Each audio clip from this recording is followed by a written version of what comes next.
Tuhan bersamamu. dan bersama roh. Inilah Injil suci menurut Santo Yohanes. Dimuliakanlah Tuhan. Yesus yang telah bangkit menampakkan diri kepada murid-muridnya. Sesudah mereka sarapan, Yesus berkata kepada Simon Petrus, "Simon, anak Yohanes, apakah engkau mengasihi aku lebih daripada mereka ini?" Jawab Petrus kepadanya, "Benar Tuhan, engkau tahu bahwa aku mengasihi engkau." Kata Yesus kepadanya, "Gembalakanlah domba-dombaku." Kata Yesus pula kepadanya untuk kedua kalinya, "Simon anak Yohanes, apakah engkau mengasihi aku?" Jawab Petrus kepadanya, "Benar Tuhan, engkau tahu bahwa aku mengasihi engkau." Kata Yesus kepadanya, "Gembalakanlah domba-dombaku." Kata Yesus kepadanya untuk ketiga kalinya, "Simon, anak Yohanes, apakah engkau mengasihi aku?" Maka sedihlah hati Petrus karena Yesus berkata untuk ketiga kalinya, "Apakah engkau mengasihi aku?" Dan ia berkata kepadanya, "Tuhan, engkau tahu segala sesuatu. Engkau tahu bahwa aku mengasihi engkau." Kata Yesus kepadanya, "Gembalakanlah domba-dombaku. Aku berkata kepadamu, sesungguhnya ketika masih muda, engkau sendiri mengikat pinggangmu dan engkau berjalan kemana saja kau kehendaki. Tetapi jika engkau sudah menjadi tua, engkau akan mengulurkan tanganmu dan orang lain akan mengikat engkau dan membawa engkau ke tempat yang tidak kau kehendaki." Hal ini dikatakan Yesus untuk menyatakan bagaimana Petrus akan mati dan memuliakan Allah. Sesudah mengatakan demikian, ia berkata kepada Petrus, "Ikutilah aku." Demikianlah sabda Tuhan. Kristus. Ibu, Bapak, saudara-saudara terkasih dalam Tuhan, ada banyak tafsiran mengenai Injil ini. Tuhan Yesus sampai 3 kali bertanya, "Apakah engkau mengasihi aku?" Ada 3 tafsiran. Tafsiran pertama, orang mengatakan bahwa, kitab ini kan ditulis dalam bahasa Yunani. Ada kata cinta dalam bahasa Yunani itu diungkapkan dengan 3 kata. Dan masing-masing kata itu mempunyai makna yang berbeda-beda. 3 kata itu adalah amor, philia, dan agape. Amor itu lebih cinta yang romantik sampai seks. Philia adalah cinta sesama, tetapi lebih melihat martabat manusiawinya, hubungan antara orang tua dan anak segala macam itu. Lalu hubungan dengan sesama yang lebih makro itu juga philia. Lalu juga ada agape, yaitu cinta yang lebih rohani, yaitu misalnya dengan Allah. Seolah-olah ada yang menafsirkan seperti itu. Ada juga yang menafsirkan, yaitu seorang psikolog. Dia mengatakan bahwa cinta yang kita hidupi itu adalah 3 hal dan saling berkaitan satu sama lain, yaitu cinta pada diri sendiri, cinta pada sesama, dan cinta kepada yang ilahi. Dan itu adalah satu paket yang tidak bisa dipisahkan. Maka Tuhan Yesus itu bertanya sampai 3 kali. Ini tafsiran yang kedua. Tafsiran yang ketiga adalah, kalau dalam kitab suci sampai 3 kali itu dikatakan, berarti itu adalah hal yang penting banget. Yusuf bermimpi sampai 3 kali. Ini kan hampir semua, pokoknya yang diulang-ulang sampai 3 kali kalau kitab suci ditulis untuk mengatakan bahwa itu penting. Nah, yang mau dikatakan oleh Tuhan Yesus adalah, "Apakah engkau mengasihi aku?" Ini adalah hal yang penting. Dan itu sebetulnya yang nantinya harus dibagikan kepada orang-orang yang percaya kepada Tuhan Yesus. Petrus Petrus nantinya sebagai pemimpin para rasul dan pemimpin gereja pada awal, dia nanti akan membagikan mengenai cinta dia kepada Allah, kepada semua orang yang percaya kepada Tuhan Yesus.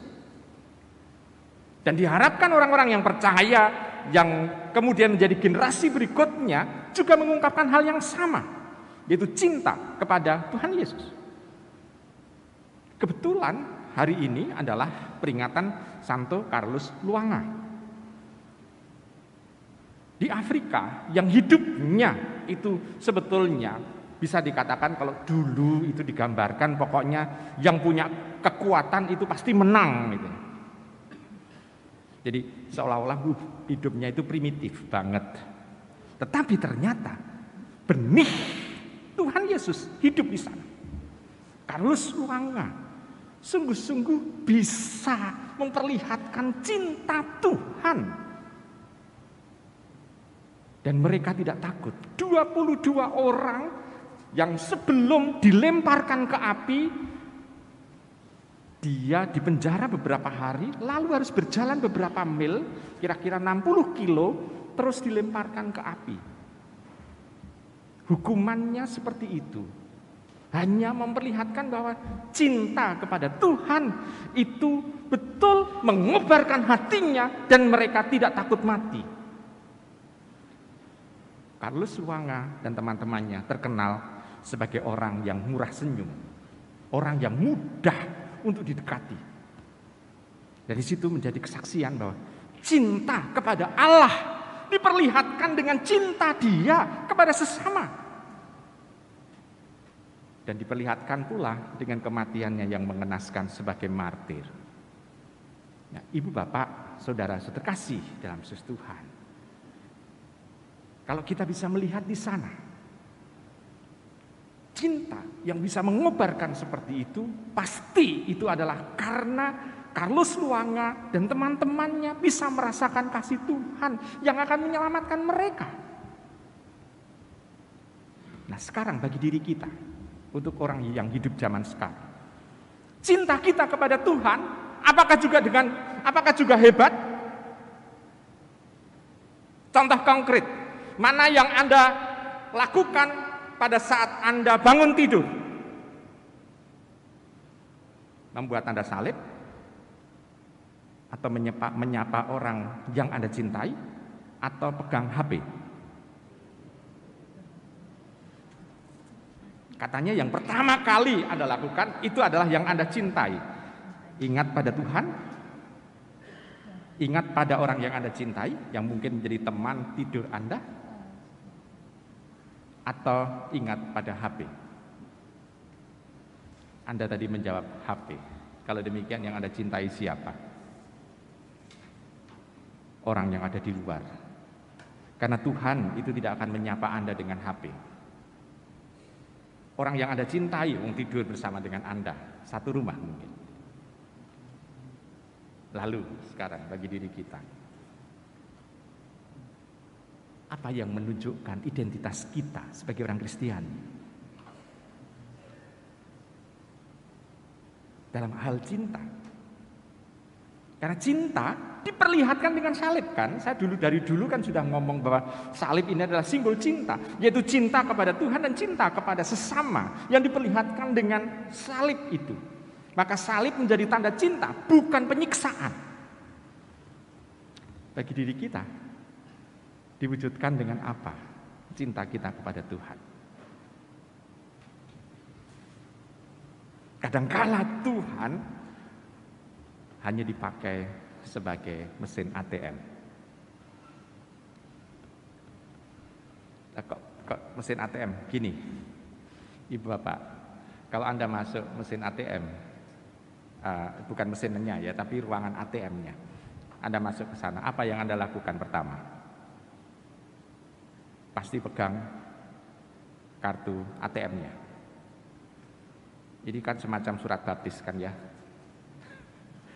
semacam surat baptis. Jadi kalau mesin ATM kan itu, lalu dimasukkan, lalu setelah itu mencet apa? PIN. Lalu setelah PIN terus apa lagi? Permohonan. entah transfer, entah membeli, entah membayar, entah mengambil uang. Kalau mesin itu tidak melakukan apa yang kita kehendaki, apa yang Anda lakukan? Biasanya mesin itu dipukul-pukul atau ditendang. Sampai mesin itu mengungkapkan atau mengabulkan apa yang kita minta. Lalu setelah itu keluar. Demikian juga dengan kita. Kadangkala kita seolah-olah masuk ke mesin, ke ruangan ATM itu pakai PIN kita apa? Dalam nama Bapa, lalu doa Bapa kami, doa Salam Maria, doa novena, doa aku percaya, kemuliaan. Lalu setelah itu permohonan, betul? Kalau permohonan tidak dikabulkan, apa yang Anda lakukan?